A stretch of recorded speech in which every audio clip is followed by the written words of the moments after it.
அம்மா உணவகங்கள், அம்மா உப்பு, அம்மா சிமெண்ட், அம்மா மருந்தகங்கள், இது போன்ற திட்டங்கள் எல்லாம் வரும் என்று நீங்கள் எதிர்பார்த்தீர்களா? இல்லை.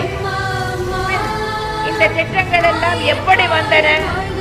ஏனென்றால் ஒரு தாய்க்குத்தான் தன் பிள்ளைகளுக்கு என்ன செய்ய வேண்டும், அதை எப்படி செய்ய வேண்டும், அதை எப்பொழுது செய்ய வேண்டும் என்பது தெரியும்.